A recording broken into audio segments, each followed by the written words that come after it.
ఈ రోజున ఈ లోకంలో ప్రతి ఒక్కరు కూడా అందరి చేత యాక్సెప్ట్ చేయబడాలనుకుంటాం. నేను ఒక షర్ట్ వేస్తే అందరికీ నచ్చాలి, నేను ఒక షూ వేస్తే అందరికి నచ్చాలి, నేను ఒక పని చేస్తే అందరూ అప్రిషియేట్ చేయాలి అని అనుకుంటాం కదా. Everyone craves for that acceptance. కానీ అది ఈ లోకంలో దొరకదు. అందరిని ఇంప్రెస్ చేయలేము, అందరితో మంచి పేరు తెచ్చుకోలేము. ఎంత మంచి పని చేసినప్పటికీ కూడా ఏదో ఒక వంకలు పెట్టేవాళ్ళు మనుషులు ఉంటారు.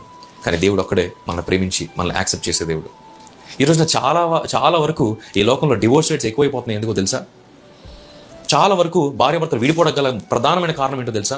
They are not ready to accept fully. పెళ్లి చేసుకునే ముందు అబ్బాయిలు అందరూ చూసేది ఏంటంటే అమ్మాయి అందంగా ఉందా లేదా, అమ్మాయి మంచి క్యారెక్టర్ ఉందా లేదా, ఈ రెండే చూసి అమ్మాయి నాకు నచ్చింది చేసేసుకుంటా అని అంటారు.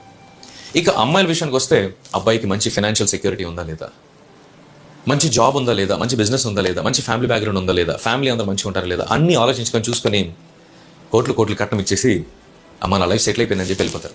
కానీ once they start living together, then they start knowing more about each other. అందం మాత్రమే చూసి యాక్సెప్ట్ చేసిన భర్తకు భార్యలో ఏవో కొన్ని లోపాలు కనపడటం ప్రారంభిస్తాయి.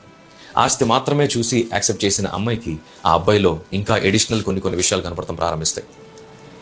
వాటిని యాక్సెప్ట్ చేసి కలిసి ఉండేవారు కొంతమంది, వాటిని యాక్సెప్ట్ చేయలేక విడిపోయేవారు అనేక మంది.